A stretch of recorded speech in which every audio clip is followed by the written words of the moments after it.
ଶାଶୁ ଘରେ ଗୋଟେ ବୋହୂର ସମ୍ମାନ ଆଉ ଅପମାନ କେବଳ ତା ସ୍ୱାମୀ ହାତରେ ଥାଏ।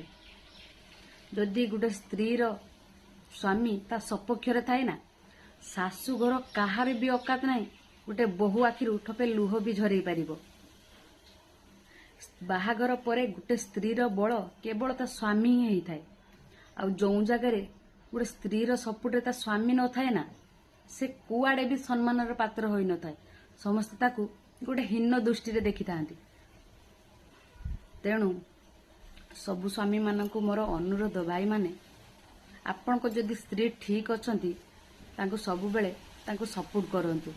ଆଉ ଯେଉଁ ଜାଗାରେ ବି ସେ ଭୁଲ ଅଛନ୍ତି ତାକୁ ସମସ୍ତଙ୍କ ସାମ୍ନାରେ କିଛି ନ କହି ତାଙ୍କୁ ନିଜେ ଏକୁଟିଆ ବୁଝାନ୍ତୁ, ଏଇଟା କରିବା ଭୁଲ, ଏଇଟା କରିବା ଠିକ୍। କିନ୍ତୁ ସମସ୍ତଙ୍କ ସାମ୍ନାରେ ତାକୁ ଅପମାନିତ କରନ୍ତୁନି। ଆପଣଙ୍କୁ ଅପମାନିତ କାରଣ ତାକୁ ସମସ୍ତେ ଅପମାନିତ କରିବାକୁ ଲାଗିଯିବେ। ତେଣୁ ନିଜ ସ୍ତ୍ରୀକୁ ଯେତେବେଳେ ବି ଗାଳି କରୁଛନ୍ତି ବନ୍ଦ କୋଠରୀ ଭିତରେ ଏକୁଟିଆ ହିଁ କରନ୍ତୁ। କାହିଁକିନା ସମସ୍ତଙ୍କ ସାମ୍ନାରେ କରନ୍ତୁ ନାହିଁ, ନହେଲେ ଆପଣଙ୍କ ସ୍ତ୍ରୀର ସମ୍ମାନ କେହି ବି କରିବେନି ଆଜ୍ଞା।